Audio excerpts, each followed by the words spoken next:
स्वागत है, आप देख रहे हैं इकॉनमी टुडे। भारतीय अर्थव्यवस्था साल 2025 में पूरे आत्मविश्वास के साथ प्रवेश कर चुकी है।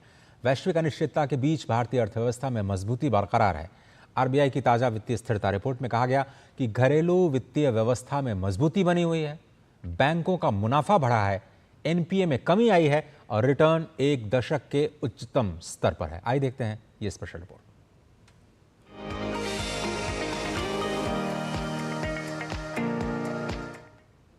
ने अपनी वित्तीय स्थिरता रिपोर्ट में कहा है कि भारतीय अर्थव्यवस्था लचीलापन और स्थिरता दिखा रही है। साथ ही उन्होंने कहा कि भारत की जीडीपी के 2024-25 में 6.6% की दर से बढ़ने का अनुमान है।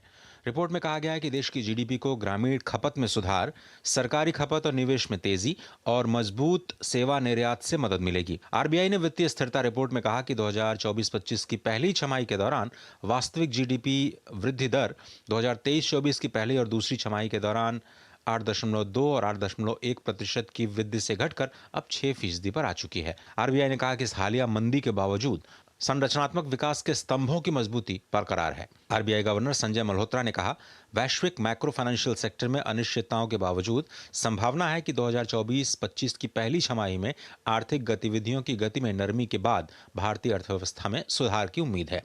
आने वाले वर्ष में निवेश का माहौल बेहतर होगा और उपभोक्ताओं और कारोबारियों का विश्वास ऊंचा बना हुआ है। कंपनियां मजबूत बैलेंस शीट और उच्च मुनाफे की संभावनाओं के साथ 2025 में कदम रखने जा रही हैं। वित्तीय स्थिरता रिपोर्ट में कहा गया है कि वैश्विक अनिश्चितता के बीच भी भारतीय अर्थव्यवस्था में मजबूती बरकरार है।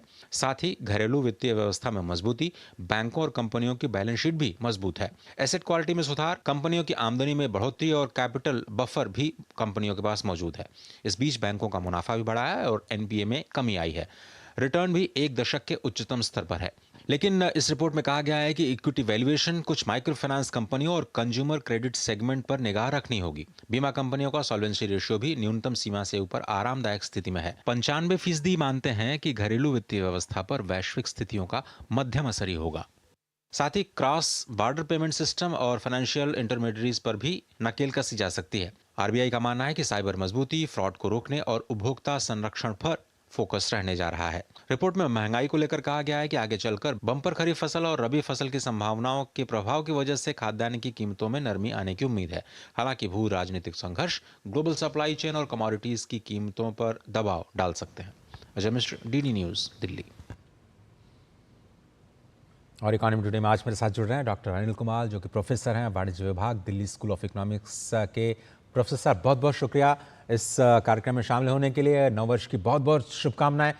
आप तो बिल्कुल नए युवा बच्चों के साथ लगातार संपर्क में रहते हैं। 2025 में रेजोल्यूशन क्या रहने वाला है, आपकी तरफ से उनके लिए क्या संदेश होगा? शुरुआत यहीं से करते हैं, बाकी आरबीआई की स्थिरता रिपोर्ट पर आएंगे। सबसे पहले तो नववर्ष की सबको हार्दिक शुभकामनाएं।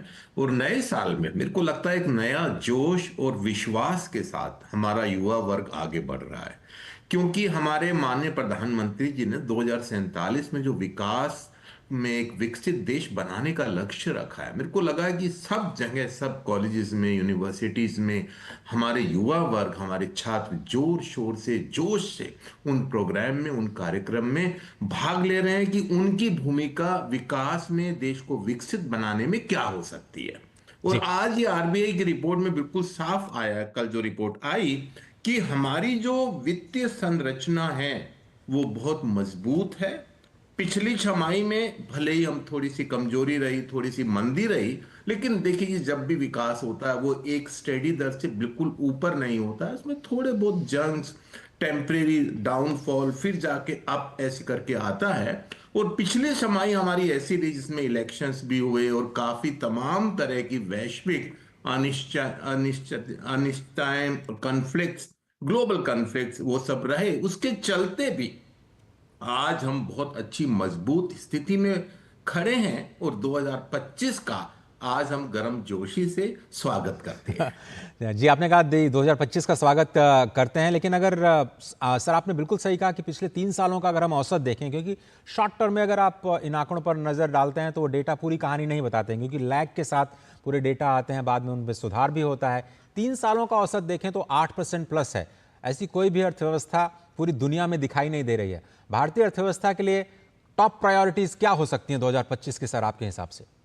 देखिए 2025 में आज भी हमारा देश सबसे तेज विकास करने वाला जो प्रमुख अर्थव्यवस्था है, आज भी वो स्थिति में हम खड़े हैं, उस पायदान पर खड़े हैं। अब जो सरकार ने जो सुधार के कार्यक्रम किए हैं पिछले 10 सालों में, वो सुधार के कार्यक्रम मेरे को लगता है कि आगे भी वैसे ही जारी रहेंगे। और सरकार की जो प्राथमिकताएं हैं उसके अंदर सबसे बड़ी प्राथमिकता जो इंफ्रास्ट्रक्चर सेक्टर में हम निवेश करते आए हैं और आगे भी निवेश कर रहे हैं, वो भी प्राथमिकता रहने वाली है। और साथ में जो हमारे कोर सेक्टर्स हैं और मैन्युफैक्चरिंग सेक्टर है, उसको बढ़ावा देने के लिए हमारी सरकार, मेरे को लगता है कि वचनबद्ध है। जैसे हम पहले पीएलआई स्कीम लाए, इस तरह की स्कीम के साथ हम आगे भी बढ़ रहे हैं। मैन्युफैक्चरिंग सेक्टर में हमें अच्छा आउटपुट देखने को मिल रहा है। और साथ में जो नौकरी के अवसर पैदा करने के लिए जो योजनाएं हमारे इस पिछले साल के बजट में, इस साल के बजट में घोषणाएं हुई थी, आज उसका बिल्कुल धरातल पे आ गई है। और मेरे को लगता है कि आने वाले समय में अधिक से अधिक नौकरियां भी प्रदान करने की क्षमता हमारी अर्थव्यवस्था में आ गई है और सरकार भी इस दिशा में प्रयत्नशील है। दूसरी बात, किसी भी देश में विकास के लिए एक वित्तीय संरचना मजबूत होनी चाहिए। जी जी।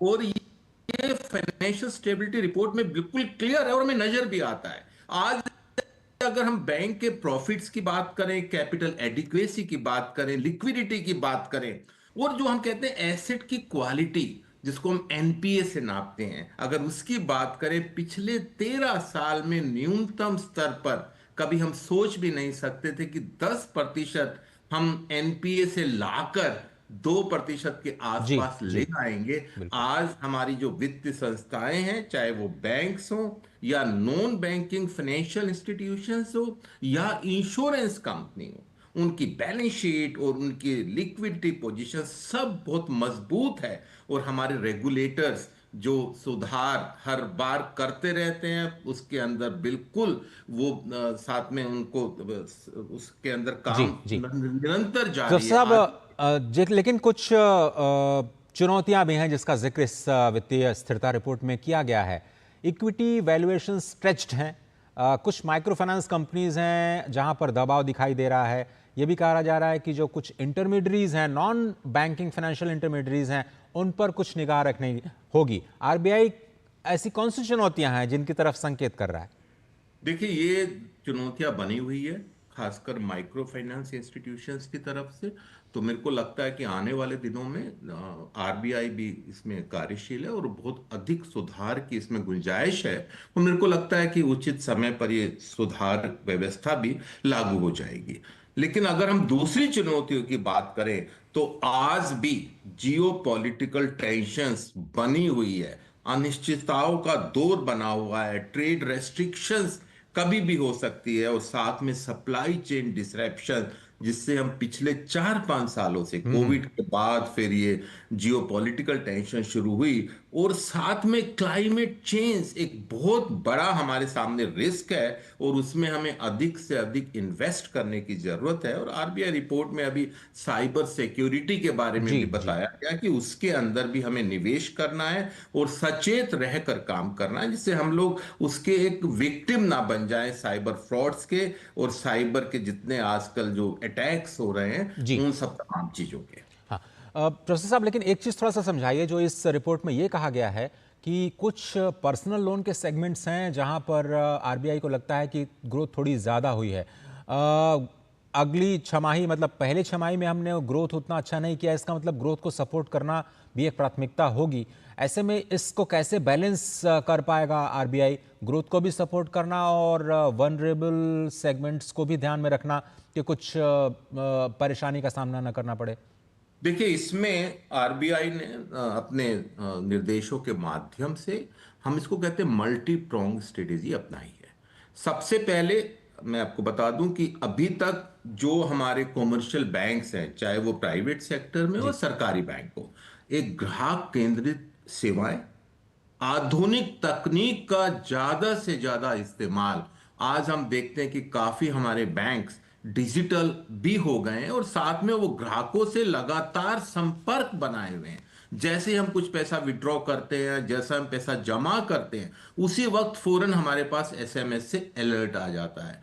काफी बैंक्स ने चैटबॉट के जरिए भी ग्राहकों से बिल्कुल सीधा संपर्क साधा हुआ है, और टेक्नोलॉजी के इस्तेमाल से बेहतर और बढ़िया सर्विसेज देने के लिए आज हम देख रहे हैं कि हमारे जो बैंक्स हैं वो ग्लोबल बैंक से कंपटीशन कर रहे हैं। और साथ में जो फाइनेंशियल इंक्लूजन की तमाम तरह की स्कीम्स हैं वित्त समावेशी की, चाहे वो जनधन योजना हो, चाहे वो मुद्रा लोन हो, उसमें अधिक से अधिक लोग हमारे इसके दायरे में आए, इसके अंदर भी निरंतर प्रयास चल रहे हैं। तो मेरे को लगता है कि आज हम और हमारे जो रेगुलेटर्स हैं हमारी बैंकिंग संस्थाओं को एक मॉडर्न तरीके पे खड़ा कर रहे हैं, और लगातार उसमें प्रयास जारी हैं कि कैसे हम एक ग्लोबल बेस्ट प्रैक्टिसेस वाले कॉमर्शियल बैंक्स बन सकें।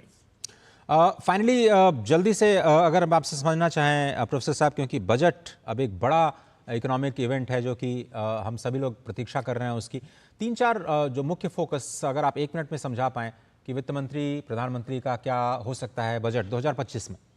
देखिए, सबसे पहले फिस्कल कंसोलिडेशन। आज फिस्कल डेफिसिट की हम जी बात करें तो काफी हम अच्छी स्थिति में खड़े हुए हैं।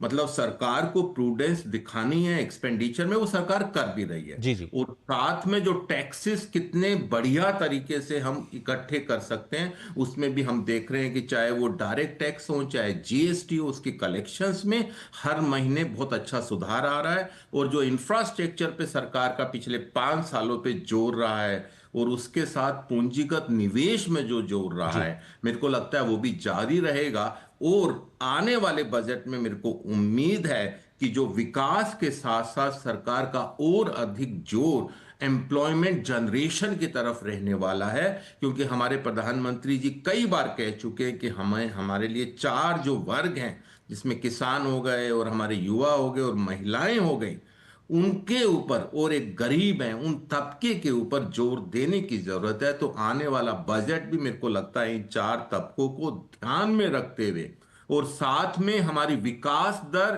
की स्पीड और बढ़े, इस तरह के हम मेरे को लगता है कि इसमें प्रोविजंस होने की मेरे को संभावनाएं नजर आती हैं।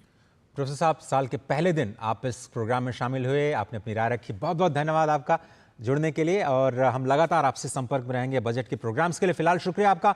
तो बड़ी बात यह है कि इस साल का बजट प्रोफेसर साहब कह रहे हैं कि वित्तीय अनुशासन, ग्रोथ और एम्प्लॉयमेंट पर फोकस होने जा रहा है।